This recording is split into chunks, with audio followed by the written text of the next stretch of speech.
Hi guys, good evening. Good evening.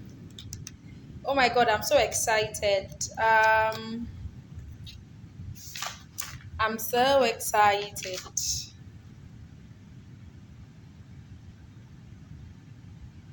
Good evening. Let me type out the topic.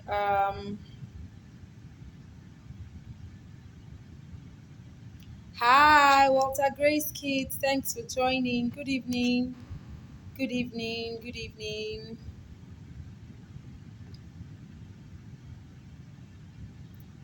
Hope you had a good day, eh? Ah gosh, I have been working all I've been catching up on work all week. Hi. I've been catching up on work all week because I've been away. So let me type my topic. Um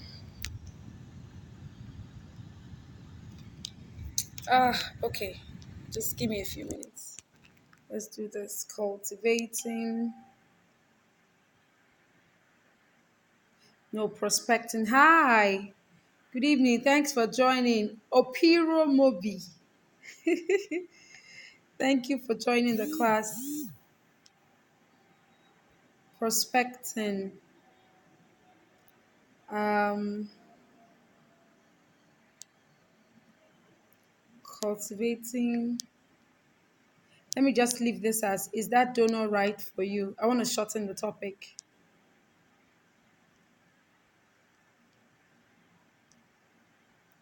Right for you. We're going to start the class in the next 2 minutes.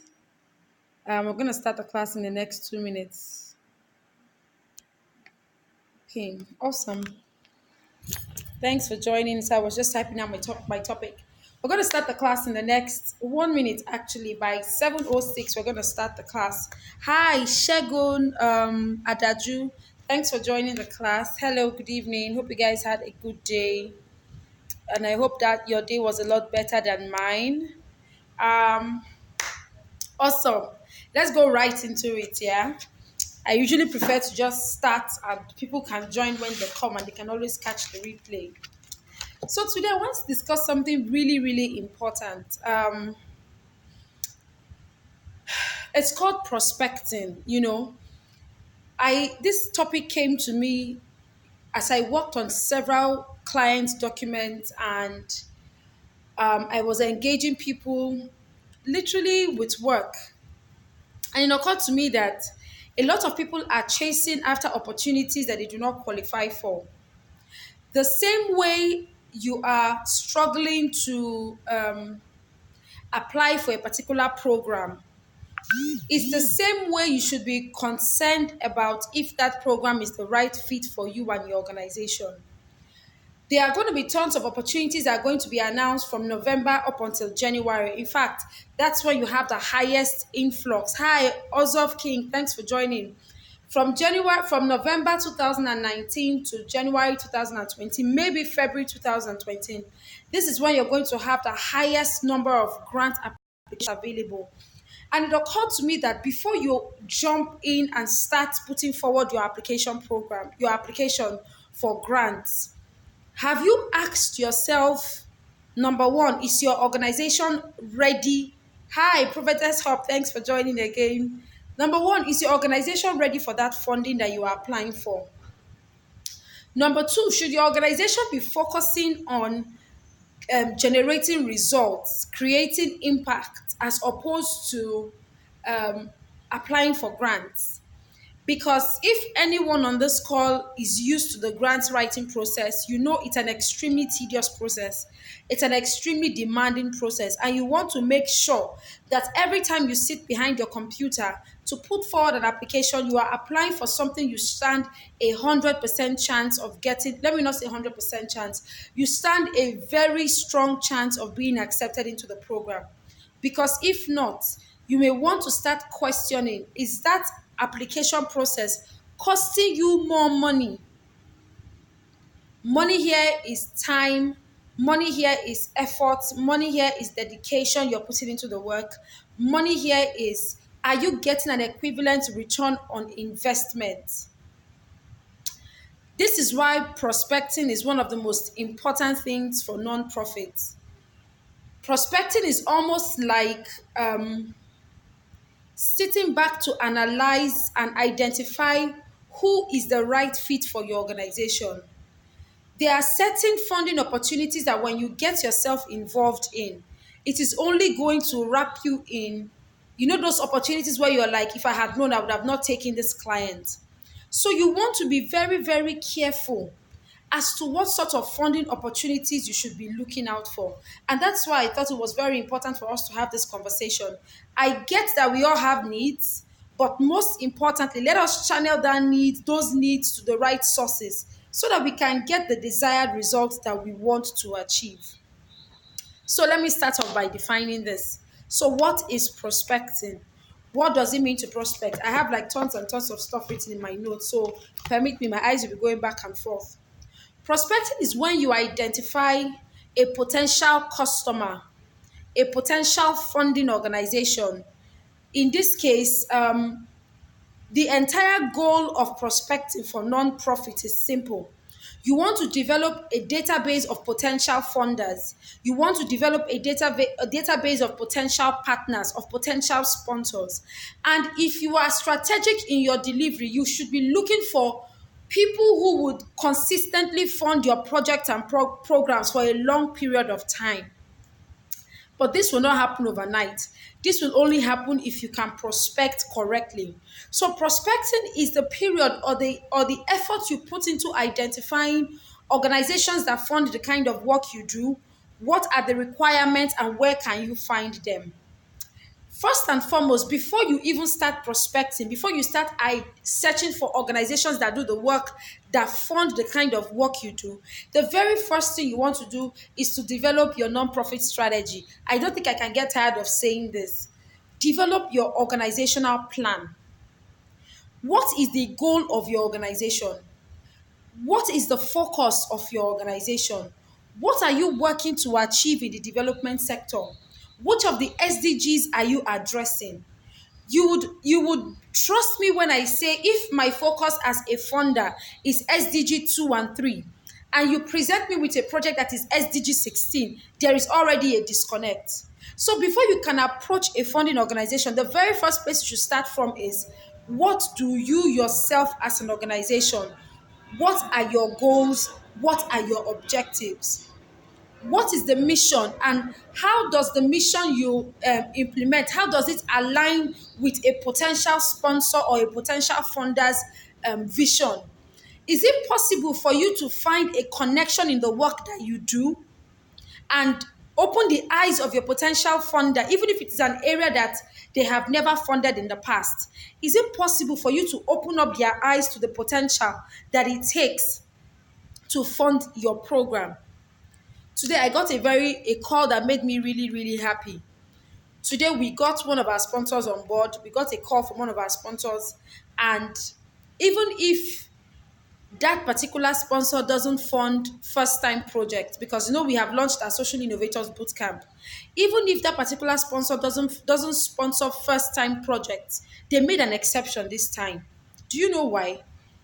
I was, aside from the grace of God, I was able to communicate and show them why they needed to fund the project that we were implementing. Sometimes this conversation can be blurred or the lines can be blurred, but your responsibility as a non-profit, when you find an organization that should be funding your project, but they are not funding your project, it's possible that you have not shown them why they need to be funding the work that you're doing. Let me continue. So before you start prospecting, you need to identify your goals. You need to make your objectives as an organization clear. You need to have a clearly written, well-articulated nonprofit strategy. Hi, Cruz Foundation, thanks for joining. You need to have a clearly written, well-articulated nonprofit strategy. You need to be able to tell me, how do you do what you do? What do you do, and even how do you do what you do? You must be able to communicate that to a potential funder, and that particular information must be clear to you who is running a non-profit organization. Number 3, you must know your value. Many a times, you know, because I mean, this topic is like extremely broad, but you know, we all deal with issues of self-sabotage, not feeling good enough. You consistently question the validity of your ideas. You consistently question if your project is good enough, or you're not addressing the needs of 1 million people. Is it important? Or you're not saving lives, you're not running a food bank, you're not transfusing blood. Is what I'm doing important? I understand that we all go through that phase as organizations and as founders. However, before you start prospecting and approaching potential sponsors, you must know your value as an organization.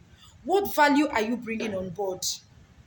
What value are you bringing on board that they can never get anywhere else? Even if they will get it somewhere else, it will not be the same way you will deliver your project.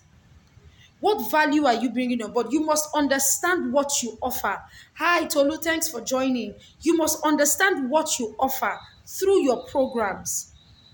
Number four, you must do your research before you start prospecting. Look, let me tell you, I've been in this sector for a very long time. There are some funders you will get into bed with, and it can literally cripple your organization. I joke, I kid you not. So you want to always ensure that whoever you choose to partner with, allow to fund your project and programs. I know some people will say, I beg, they're giving us money. It doesn't matter. They should just go ahead and give me the money. I understand that and I do not dispute it. However, you must be conscious. Hi, Vice Teens, thanks for joining. You must be conscious about who you are allowing to get into your organizational system. What do I mean by organizational system? This person will get access into your programming. This person will get access into your financing. This person will get access into the way you operate, your modus operandi. Are you going to be getting into bed with an organization that has the capacity to begin to replicate your programs? So see why prospecting is important. I know we all want money. Money is very important for us to implement our work. However, money is not the very first thing you should be focused on as a non-profit organization. So you must do your research. Who is funding the work that you do? Does it align with your missions? Does it align with your vision? Does it align with your core values as an organization? What are their short-term goals? What are your long-term goals? Are you going to get into bed with an organization that is looking to get results in 2 days? Or are you willing to get into bed with an organization that is looking to get results in a month, in a year? They are ready to grow with you. It's almost like impact investing or impact financing. Are you willing to work with an investor who will tell you, look, I'm going to give you 500 million. I will give you access to XYZ, but I must get 1 billion in 3 years. I must get 1 billion in 1 year. You must constantly question the authenticity of a potential funder. That's why I'm saying this is a very uncommon conversation, but it was so strong in my spirit. I said I had to talk about it because many of us, because we are desperate to get funded for the programs that we are implementing, we do not take our time to evaluate. We now begin to waste our time, the time you take in applying for a program, and then you apply for 15 programs and then you don't get selected. Is it possible that you are targeting the wrong sponsors with the product or services or programs that you are offering? So that's why, as a non-profit organization, prospecting is extremely important in your fundraising process. As you fundraise for your organization, you must prospect correctly. Who is willing to grow with me? Mana African Tours, thanks for joining. Who is willing to fund the sort of projects that I am funding or I am interested in? Anyway, let's move forward because we have quite a lot to cover today. Now, there are different types of foundations that gives resources to organizations. You have the ones that are they are independent organizations. So these ones, they operate with little or no influence from the funding organization or from the family that funds them. They are strictly independent and they can take decisions on their own. There are family foundations who they operate in tangent with the people who gave them the money to implement their work. So, for example, you have organizations like, I don't want to call names because it's a public class, but basically, family foundations are foundations where the family members have a major stake in the non-profit or in the foundation, in the financing foundation, and they determine who does money goes to, what sort of project does money goes to money, excuse me, what sort of project should they fund and who should they be giving money to. Then you have your corporate and company foundation. A typical example of your corporate and company foundations would be something like ACT Foundation. Yeah, ACT Foundation is being financed largely by Access Bank. So Access Bank is achieving its vision towards Africa through the ACT Foundation. So although the ACT Foundation is existing independently, they are also maybe largely financed by Access Bank. So they call them corporate or company sponsored foundations. And then you have the private foundations.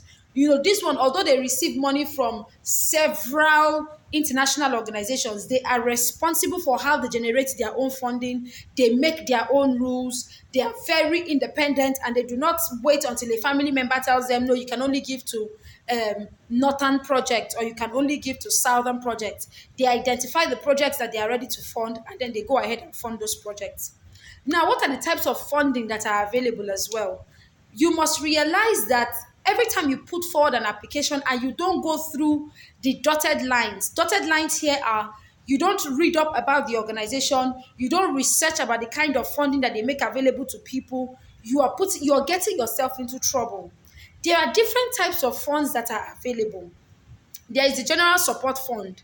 A general support fund is a potential fund that finances everything. It will cover your organizational costs. Hi, Benjamin Olowo Foundation. Thanks for joining. So sorry if I pronounced that wrongly. There are foundations that give you general support. It means they support every part of your programming, from your organizational costs to your administrative costs to your program costs. They provide general support and funding. There are some organizations that provide only program support. So if you go to them with administrative cost support, they will not fund it. If you put together a budget that has them covering the administrative cost, they will not fund it. So I'm mentioning these things because it's very important for every time you apply for funding, you need to be clear about what your potential funder funds. Now, some of them do general support. I've explained that. Some of them do program support. Hi, Divine Hands, thanks for joining. Some of them do program support, which means they sponsor only your programs. They do not sponsor your organizational costs. They do not sponsor your administrative costs. They only sponsor your program implementation costs. Now, some organizations fund only capital physical projects. Sure. If it's something I can do a voice note on, Vice Teas, thanks. I would do a voice note on it. Now, some people fund physical projects. So when you ask some funders for money to build a school, money to build an office, some funders give money for those things. So imagine if you are going to ask a funder that doesn't fund physical structure money for physical structure, you are getting an automatic no. Some people fund only equipment. When you want to scale up your production, when you want to purchase office items, some people fund only that. Why I'm saying all this is because what I find very common in the development sector is that people are just going on a application spree. People are going on an application spree. There is no strategy behind the application. Every application process must have a strategy. You must research and identify what that potential sponsor funds. Do you know there are people who only sponsor travel? Hi, Princess, thanks for joining. There are some funders, all they sponsor are travel. So when you, as the founder of an organization or as somebody who is driving change in a particular sector, when you find travel opportunities that you would like to attend and there is no money, is it possible for you to identify people who fund travel? Grants, travel opportunity. Find them and write to them. But before you can access any of all these types of funding, hi, Achmond, thanks for joining. Sam, thanks for joining.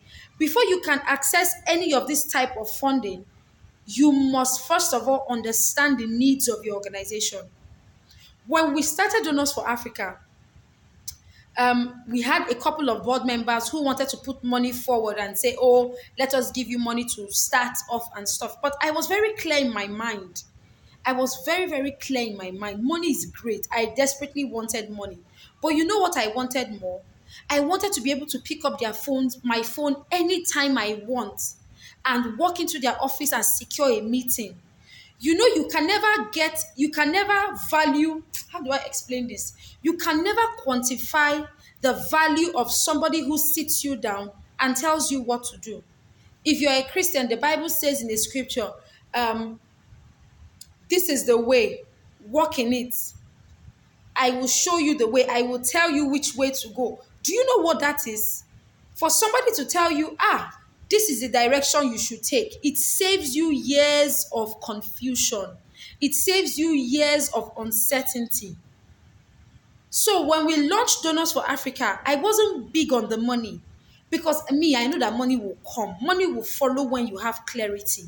So as an organization, you must be clear about your needs per time. Are you presently in need of strategy over money? Are you presently in need of people that would make introductions and take you into the places that matter?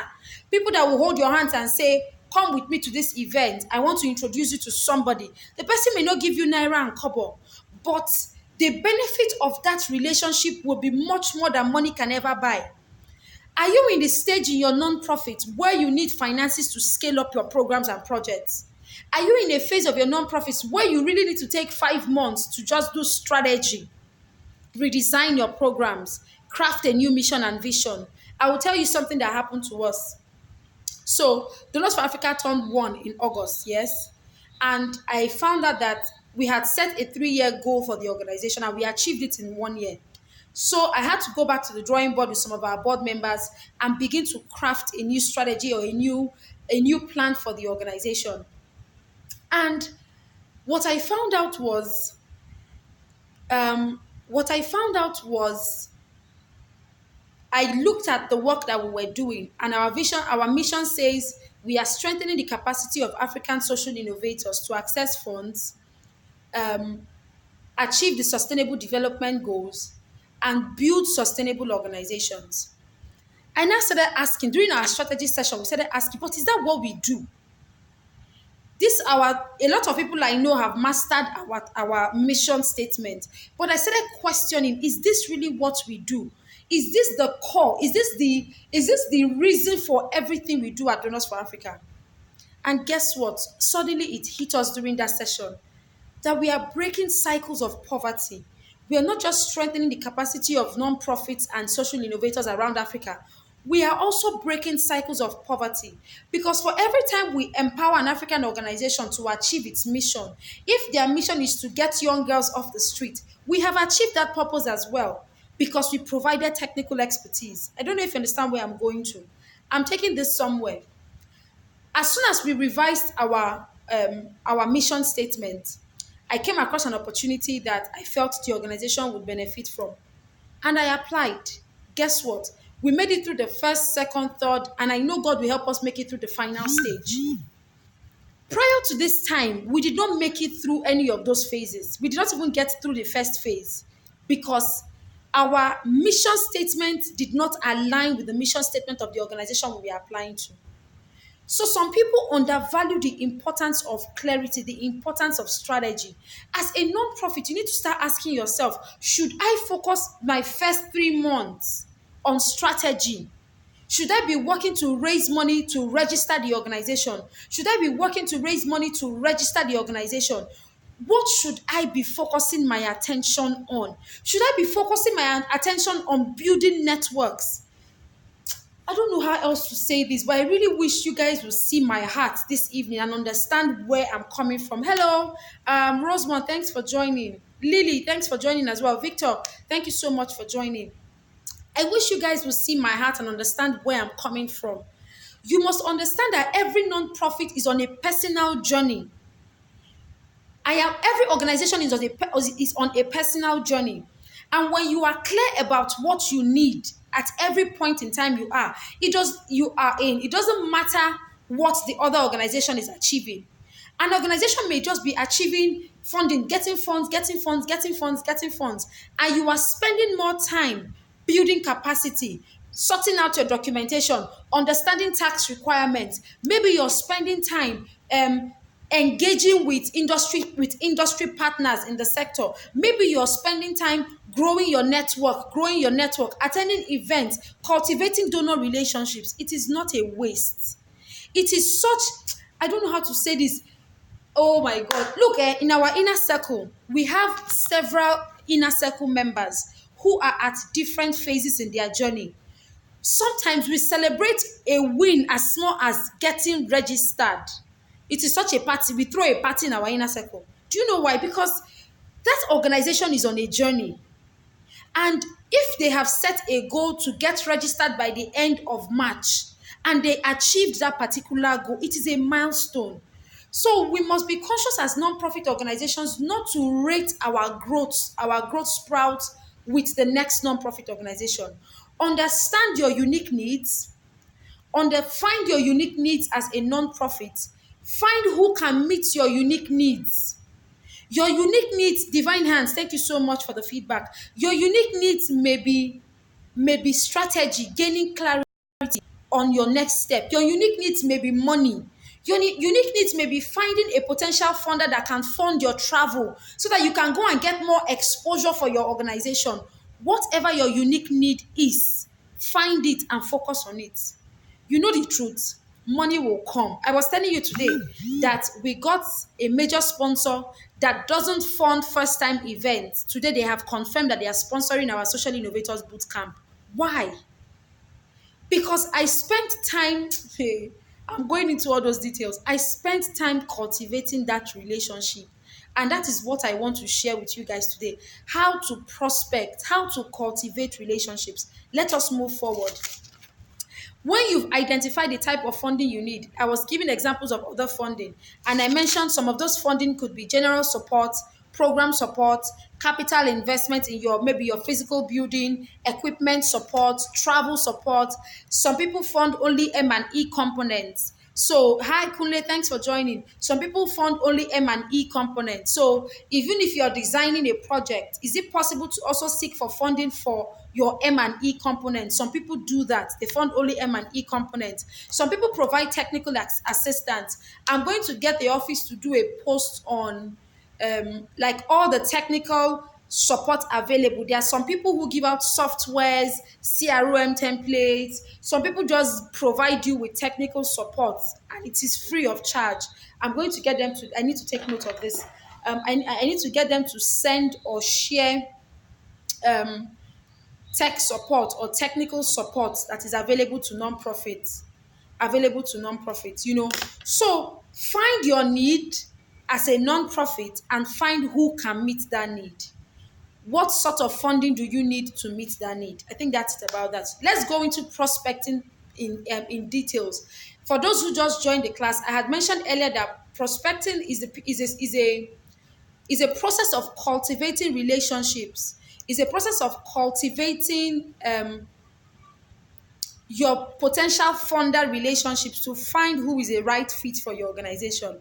And then when you identify somebody to be the right fit, how do you go about getting their attention and getting them to fund some of your programs?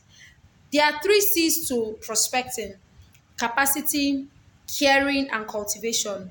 Hi, Cece, thanks for joining. Capacity, caring, and cultivation. I will start with capacity. Sorry. Number one, what do they offer? What are they offering you? Are they clear about what they are offering you?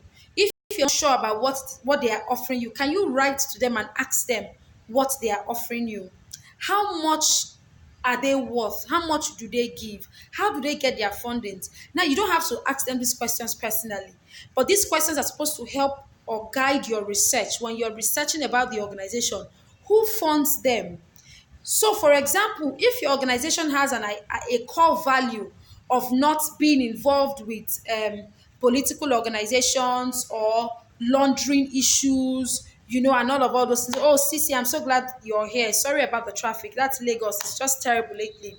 If your organization doesn't want to get involved in any sort of scandal and The funding organization is known to be very scandalous. They do money laundering, they move money from pillar to post, and you want to use your organization to move some millions of dollars. Brethren, is that the organization you want to get involved in with? So you need to research how much are they worth, how much do they give. When it comes to grant giving, how much do they give in grants? Some people don't give more than $1,000. And you know the funniest thing, $1,000 is not small. Oh my God. Funds for NGO, there was a time they did a pitch where they were giving $500. $500 is 35,000 times 5. I don't know how much that comes to, maybe 250K or less. And, you know, they were giving, they were just asking people to write a one-page document, and then the best one-page document gets $500.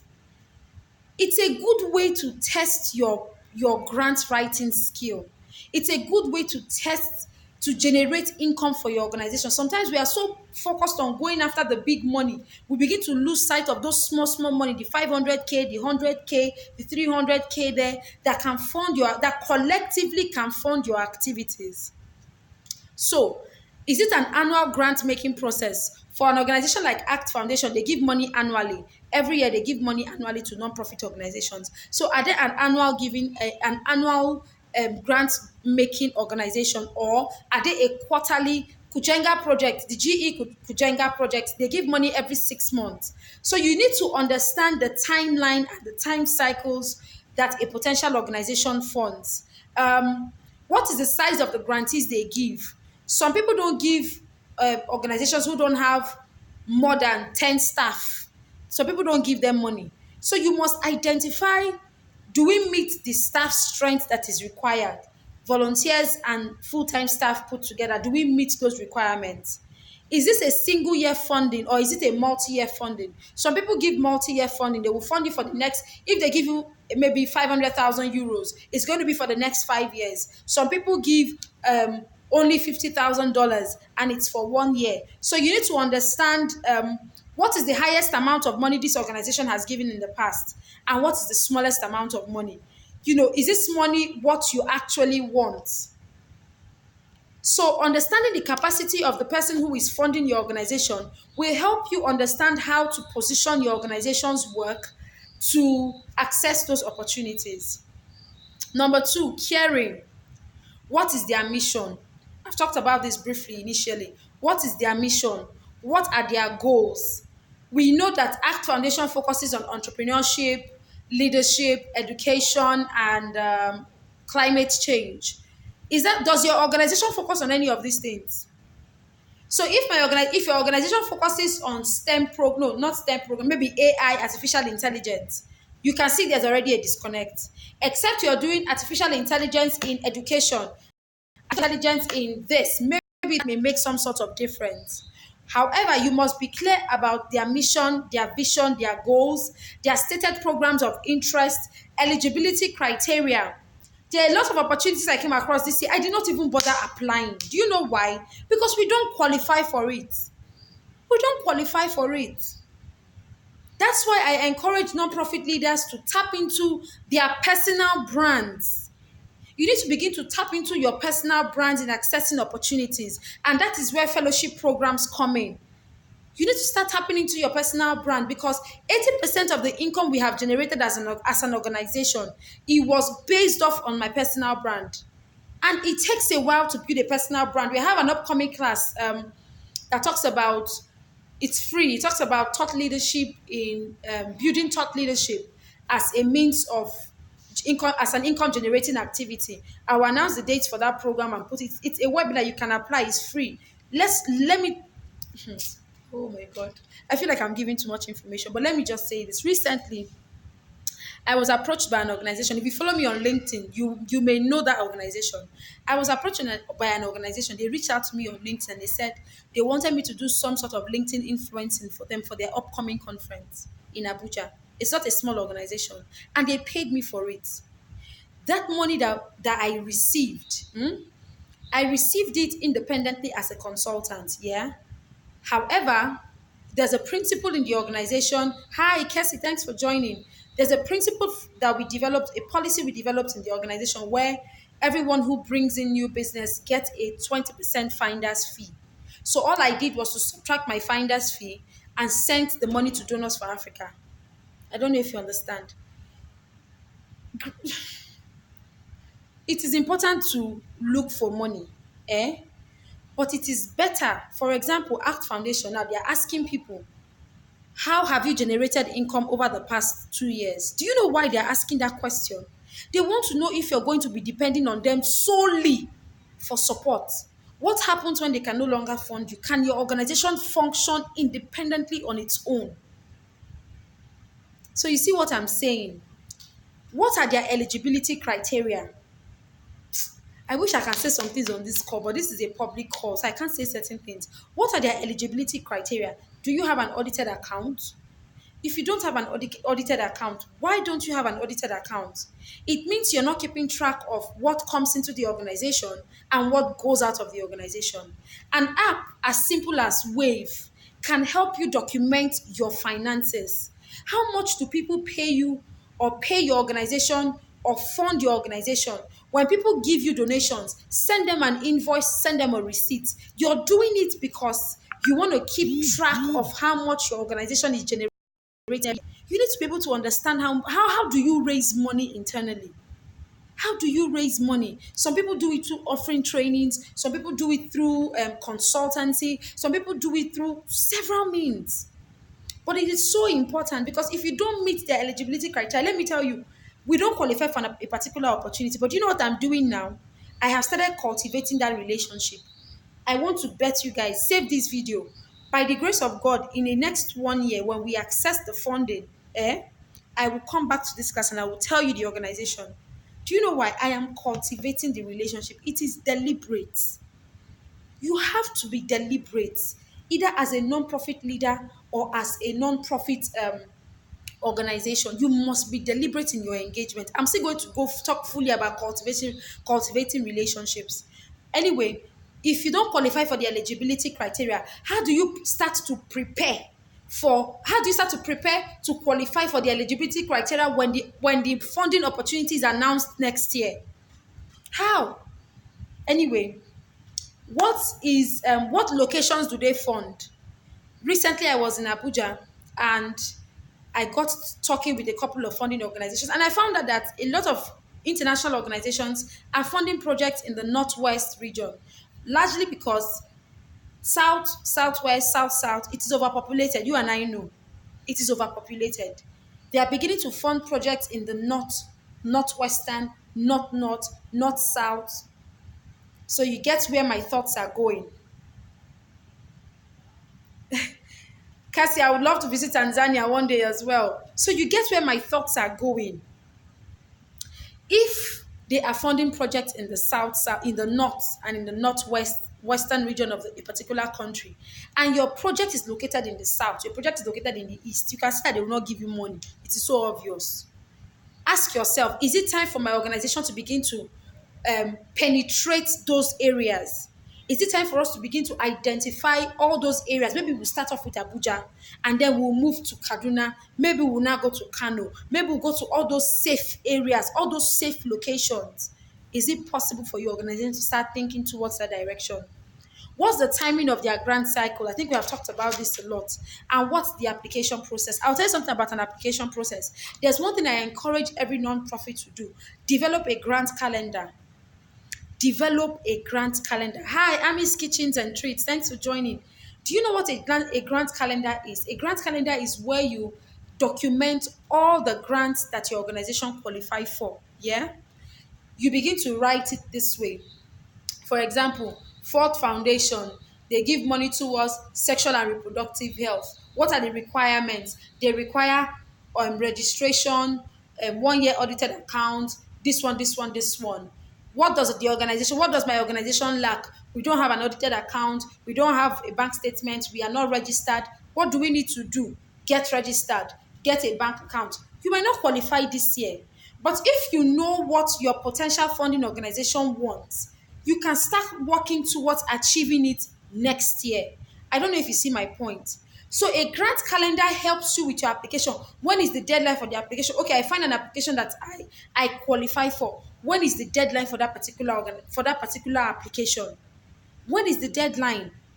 And how can I prepare? Girls Inspired Africa, thanks for joining. And how can I prepare to meet that particular deadline? Number three, connection. Who are the staff of that particular organization? Who are the board members? Let me take this a bit deeper. What programs? I mean, Instagram has made it so easy to follow anybody. You can have a snippet into the life of somebody simply by following them on Instagram. What programs do they attend? When your potential funding organization or funding partner has posted, oh, I will be speaking at the IIF funding event next on Monday, plan to be there. Plan to be there. Plan to be there.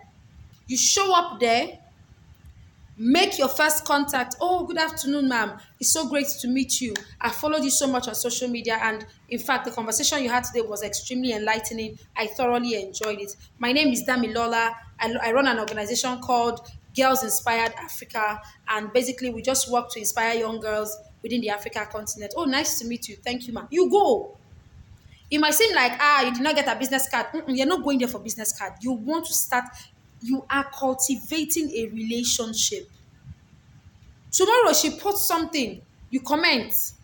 Girls Inspired Africa will comment, fantastic. You give your point, or you give your thoughts on the issue.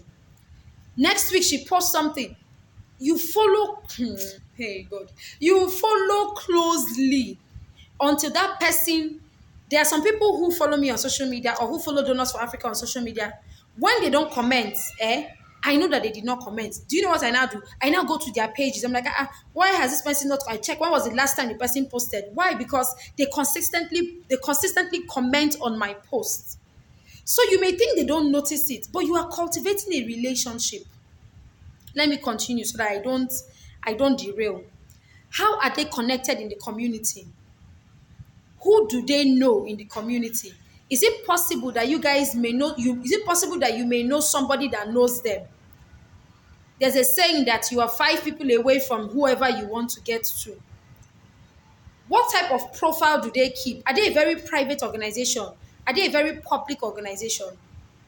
And then who else do they fund? This is so important.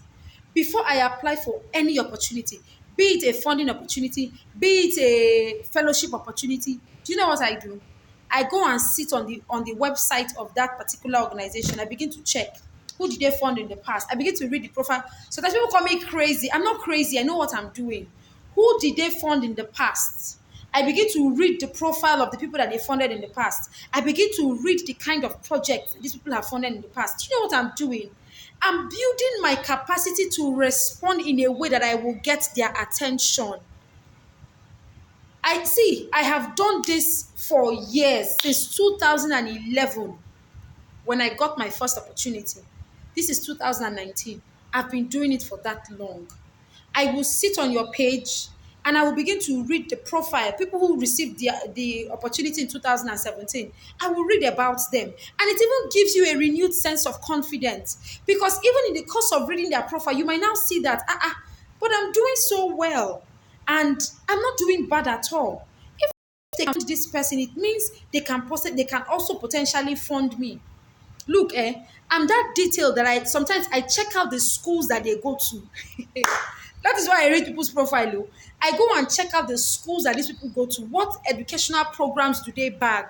Sometimes when I read the profiles of individuals and organizations, I now get to know about, for example, the Yale Global Fellows Program. I didn't know about it until I was sitting at an event where when they were reading her profile, they said she's a Yale Global Fellow. I said, Yale. I wrote it down.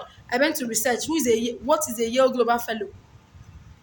I read up all those people's profile. I understand who they fund, why they fund them. I read press releases. I do all these things to prepare myself and my organization for the application process. So when I'm writing the application, I'm writing from an informed perspective. I know that these people have funded Women and Girls Conference in 2016. I cannot go and pitch to them another Women and Girls Conference, except the Women and Girls Conference has an entirely new area that they have not looked into. maybe women and girls project in war-torn areas, maybe women and girls conference for the rehabilitation of women, for women who have gone, for young girls who have been raped while getting an education. It is when you understand where your what your fund, the history of your funder, that you can now start designing programs that will be attractive to them. Anyway, let me proceed. So your first impression when you engage a potential funding organization, it determines how they see you. Understand your funder's goals, understand your funder's program areas, understand the types of funding that they award. Those are three key areas. What is your funder's goal? What is your funder's program area? And what are the types of funding that they award to people? This is how you know if you're going to be interesting to a potential funder. Let us move quickly. How do you cultivate a funder's interest? There are four levels. There's the top, there's the middle, there's the lower, there's the last. I don't want to go into too much details. But how do you begin to cultivate a funder's relationship? Start off by researching who is funding the work that you're doing. When you collate a detailed, like when you have a list of the people who are funding the work they are doing, look for the email addresses of their either executive director, head of grants giving department, maybe their grants manager, head of partnership and strategy, administrative, or look for their email addresses. If you use MailChimp, create a folder that you title funders. When you want to, you can decide that once a month so that you don't become a stalker. Once a month, you can decide that you want to start sending all your potential fund organizations information about your organization. So maybe it will be an introductory newsletter, something, something, something. You read up. Thank you, thank you so much. You read up on maybe their latest news release or press release, and you do an article about it, do it in your newsletter, and you send out with them included in the to your founders database only.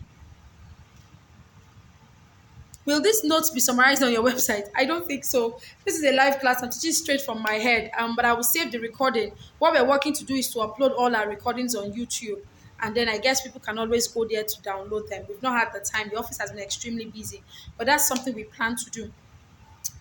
So you need to begin to ask yourself, who is this funder and how do you get in front of the funding organization? And I said one way is what? Conduct your research, understand their most recent activities, get the details of people within the organization. Don't spam them. Send newsletters once a month to them. That newsletter should contain information about your organization's progress, about the impact your organization is making, so that by the time peradventure in 2 years, in 1 year, you ever reach out to them, it won't be strange. You'll be like, oh, I think I've seen this organization somewhere. I'm not sure, but they seem familiar. That's how you initiate contact with your potential sponsor. That's how you initiate contact with your potential sponsor. Number three, know who the admin person is. Know who the grants manager is. LinkedIn will give you all this information on your fingertips. Know who their executive directors are. Know what groups their executive directors belong to. Some of them are in Winbiz. Some of them are in Endeavor. Some of them are in Whisker. Become a part of those platforms, because it's easier for me to fund an organization that I know than for me to fund an organization I know nothing about. So begin to engage actively on these platforms. Join all those groups. You are joining for a particular reason. Anyway, and I needed to say this. Foundation staffs are facilitators and advocates, but their trustees are their key decision makers. So even while it is important for you to know their foundation staff, the trustees most times are the ones who make the decision. But many a times, I cannot tell you how many opportunities I have gotten because somebody within the organization recommended me. So let us also not overlook the importance of foundation staff. Do not overlook the importance of what? A foundation staff. So here are some cultivation tips that I wanted to share tonight. Here are some cultivation tips. Contact them how they want to be contacted. If they say you should send an email, don't put a call across to them. Follow their instructions. Anyhow, they have told you to engage them actively. That's how I recommend you engage them. Respect their timelines. If they say our work hours is between 2 o'clock to 5 o'clock, work within their timeline, respect their timelines. When you're writing your application, repeat their buzzwords back to them. I can take an application document and I can show you the buzzwords. There are always buzzwords in applications. Send them back there. When you're writing your own application, include buzzwords in your application. Build a relationship. I've told you how some of the ways you can build a relationship. You can establish relationships with either the staff within the organization. You establish relationship with executive directors, sometimes by commenting intelligently on their page, sometimes by commenting intelligently on LinkedIn, sometimes by understanding or knowing where they would be speaking at and showing up at those places and making a formal introduction to them. Just build a deliberate relationship.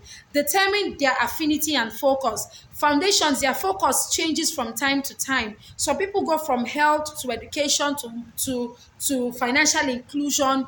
Understand what they are focusing on per time. And then if it is not something they are ready to do at this time, they are ready to commit to at this time, you can engage them for future purposes. Know who you're talking to. Volunteer at their events. I'm telling you, volunteer at their events. Reach out and ask how you can support the work that they are doing. Can you promote their conferences and events? Can you promote their project? If you've been observant, I'm sure you understand what I mean by that. Can you promote the project that they have put out there? How can you support the work that the organization is doing? This is how you actively give to individuals, and they are so desperate to give back to you because you have supported their work. So engage them in your newsletter. I've told you about how to use your newsletter to engage with them. Attend industry events. It's very, very important. You want to be seen as someone who is taking deliberate steps towards building your personal profile and your organizational profile, and you want to be part of these intelligent conversations. Don't send them materials unless they request for you to send them materials. When you are speaking to them at conferences and events, try to name common connections. So if they funded, let's say, TBLF in the past, oh, I'm very familiar with TBLF's work that you funded in the past. We have also done a lot of work with TBLF. What you're doing is that you are rubbing off the credibility that TBLF has. You are rubbing it off on your organization by showing that you have done some work with TBLF in the past. What else? What else? Always give specific dates and timelines. Keep your emails short and simple. If you don't receive any word when you send a cold email, follow up in 2 weeks. But don't what's the word? Don't attack them. Don't stalk them. You can stalk them without them knowing that you're stalking them. What else? And then, like I said earlier on, develop a database of potential sponsors. Open up application dates. Know when the application dates are opened up. It's so obvious. Act Foundation now does the application from October 20th, I think. So know when the application dates open up. You can prepare your application 1 year ahead. I'm telling you, it's crazy, but it's possible.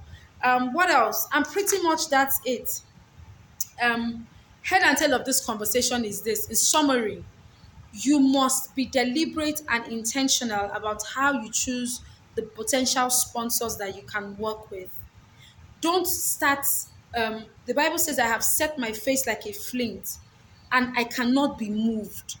Don't start flailing your arms and you're running around chasing shadows when you should be running around strategizing. It is better to be slow and effective than for you to be fast and not hit your targets. It's better for you to be slow and effective than for you to be fast and don't hit your target. Don't let anybody rush you with their timelines. Don't let any organization rush you with their timelines. Celebrate them, but it is better you are systematic about your approach towards the growth that your organization needs. So I hope that with these few points of mine, I've been able to convince you that prospecting is one of the most important thing every nonprofit can be involved in if they desire to reach their financial or fundraising goals. Do you have any questions? The class is over. Oh, right on time, 7:57. I'm too much. Do you have any questions? Do you have anything you would like to say? Do you have any contributions? Um, For those who applied for the Social Innovators Bootcamp, you have received your emails. Begin to respond to your emails and confirm your participation in the program. If not, the slot will be given to someone else. For those of you who are interested in joining our inner circle, it's a 6 month personal one on one support program that we have where we provide technical expertise to nonprofit organizations for a period of 6 months.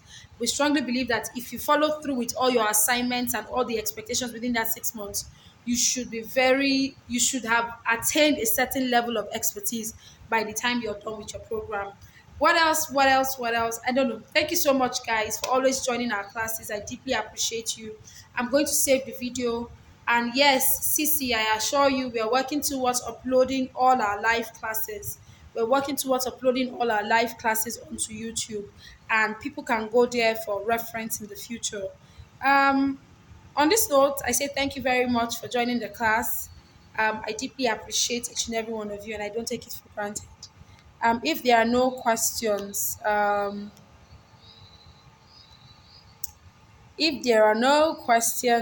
I would like to end the call now. I'd like to end the call now. Thank you guys so much. Thank you so much for the comments. Thank you, Rosie. Thank you, everyone, for the kind words. It's always a pleasure to share what I know. I deeply appreciate each and every one of you. All right. Thank you, guys. I've got to go now. Cassie, thank you all so much. Thank you. Awesome, guys. You have a great night ahead. You're interested in the boot camp, Princess Laito. Um, Try and visit www.donorsforafricafoundation.org. I think it has closed. We are not involved in the selection process, but see if you may be lucky to get an application in before they shut down the application portal. It's www.donorsforafricafoundation.org. Yes. Awesome. Thank you guys so much once again. Have a great night ahead and do take care. Bye. You can send a question in the DM and I'll be happy to respond to them. Thank you. Thank you, Divine Hands. Thank you. Thank you, guys. Awesome. Bye.